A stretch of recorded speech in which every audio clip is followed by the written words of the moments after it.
بسم الله الرحمن الرحيم. أهلا وسهلا بكم جميعا. اسمحوا لنا نبدأ السيشن الأول. First of all, I want to welcome all our guests from the world, from United States of America, Britain, Turkey, and everyone, and our colleagues in the Arab world. أهلا وسهلا بكم جميعا. Let me first of all to introduce the first not speaker, Professor Johnny Ernie, PhD. He is the Dean of College of Pharmacy, actually, at Toledo University, our guest from United States of America. He got degrees in pharmacy, PC in pharmacy, master and PhD in pharmacology and toxicology, University of Purdue, and he has 23 years of experience as a deanship in College of Pharmacy in the United States, in Florida, in South Carolina, and lastly in Toledo, or at Toledo University. He attended our conference for the first time in Jordan, and he has to talk about the following topic: discoveries in pharmacy and pharmaceutical sciences by the University of Toledo College of Pharmacy, Toledo. Well.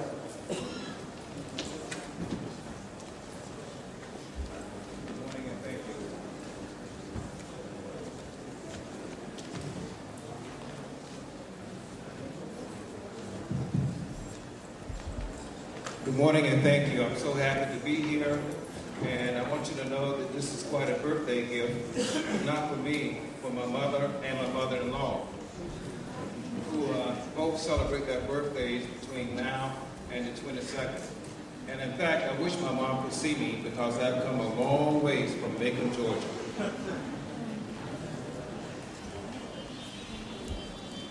The presentation this morning that I'm going to make is discoveries in pharmacy and pharmaceutical sciences. This is the result of the work of the faculty in the College of Pharmacy, who I think is just a wonderful group of people to work with.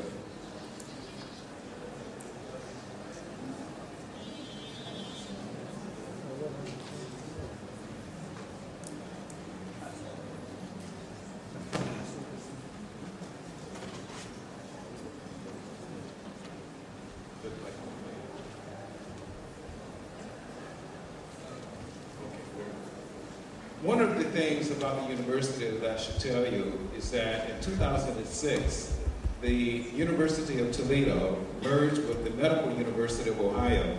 Toledo's campus is on the left. We now call that the main campus, and on the right is the health science campus, which was the Medical University of Ohio. And the College of Pharmacy is a little unique in that we have our building on the main campus, and we also occupy a new building on the health science campus there on the right. And again, that was effective in 2006, that's 4 years ago. There are several colleges and schools at the university. All of them are listed here. Most of them are traditional. You've seen them before. But I should also tell you that we are changing. The College of Pharmacy is now known as the College of Pharmacy and Pharmaceutical Sciences. The College of Arts and Sciences is being divided into 3 different schools. And we have a new college here at the bottom, School of Solar and Advanced Renewable Energy, that is being created as well. It is the 3rd largest public university in Ohio by budget. We have 23,000 students and 7,000 employees, $75 million in research, and 125 patents. We also have 63 doctoral and first degree programs at the university. My objectives this morning for this conference is to report on the technology transfer and research in diabetes, rheumatoid arthritis regarding green tea, dark chocolate regarding ischemic brain disease, and mechanism for the toxicity and carcinogenicity of byproducts formed during drinking water chlorination.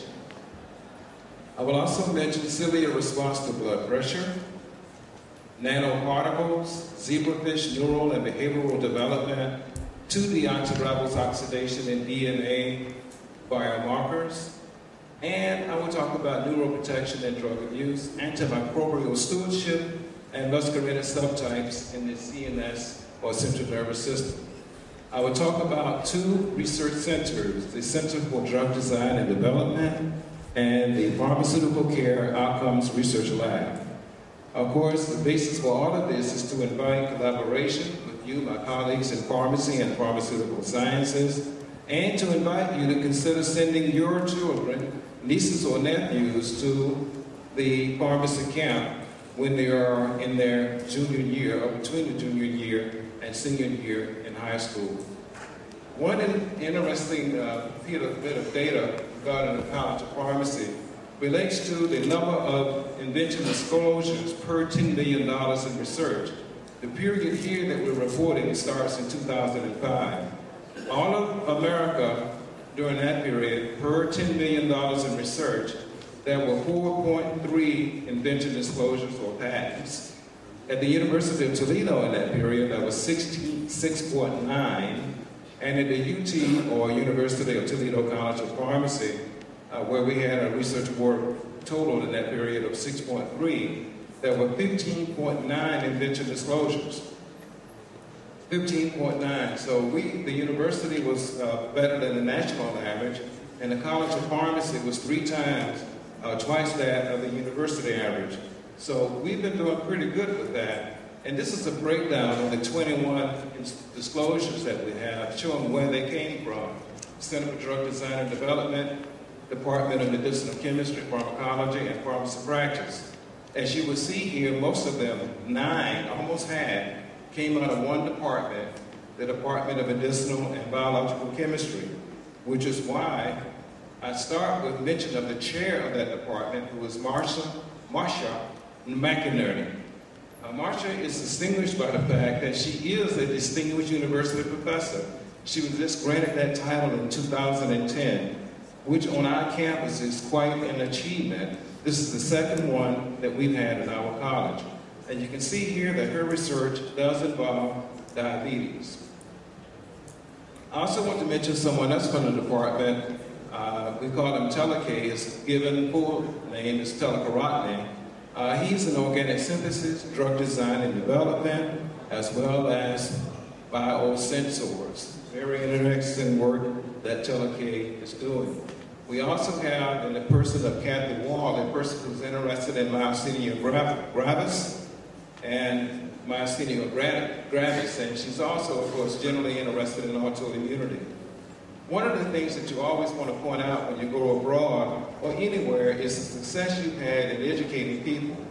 And I'm pleased to say that one of those folks that we educated, in the top photograph up here, is second from the right, Dr. Muhammad, who's at Jordan University.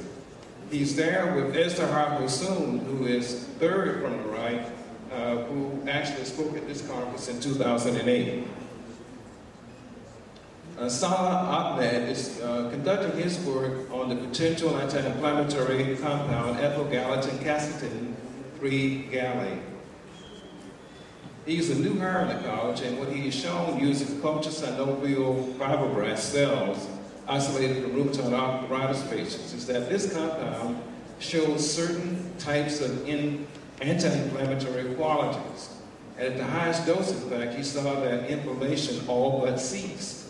Anti-inflammatory agent, he thinks, ethylgalantin 3-gallate, shows great potential. The translation here, and I should have told you this before the break, drink more green tea.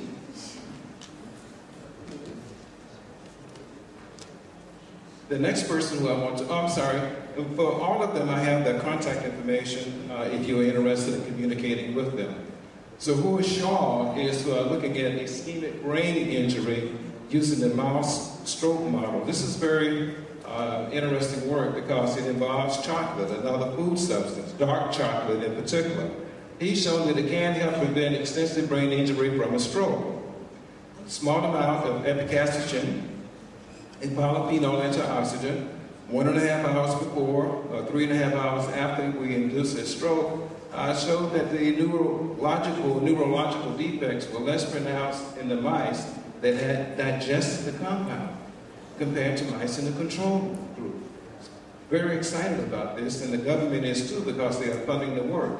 These animals who received the dark chocolate showed better mobility and function and a lower mortality rate. Dark chocolate. And according to him, he takes 3-4 bites a day.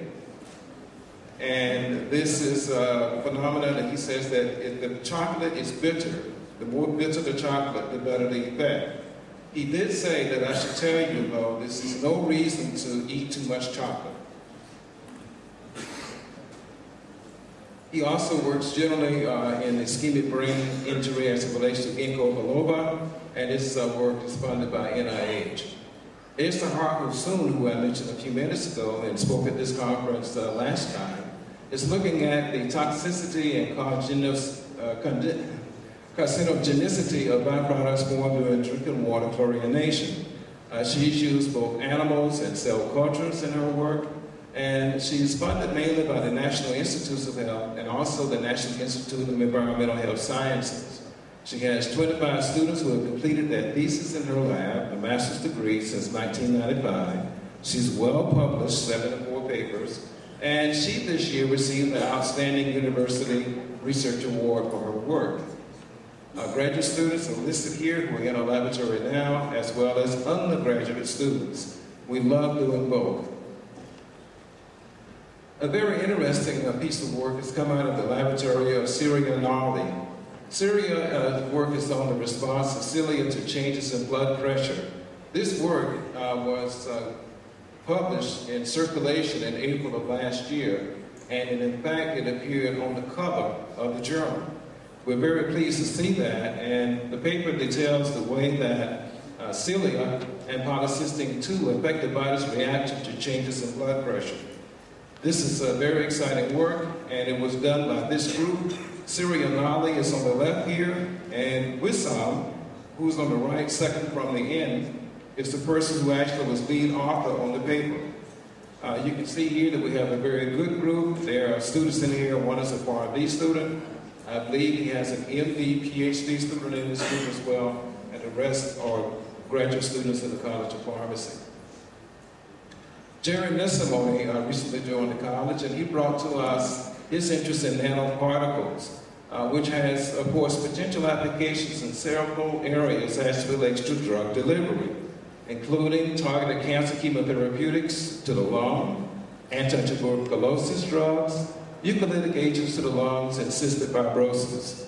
And it could also be useful in mucosal vaccine delivery and novel protein inhalation therapies. Frederick Williams is one of our faculty members who's been with us a little while now. His work involves zebrafish, neural and behavioral development. Neural development as it affects the behavior that develops later in life, developmental disabilities. In particular, he's interested in autism. His laboratory has published many papers in the area since 2002. And I have snippets here of some of the papers that Fred and his group have published. The next group I want to talk about is the Bryant-Friedrich group. This involves 2-deoxyribose oxidation in DNA, biomarkers, and disease. Dr. Bryant-Friedrich is third from the right here on this picture, and this shows her group as well. And again, she has a PhD student in this group, not just graduate students. These graduate students would be PhD students in medicinal chemistry. Oxidative damage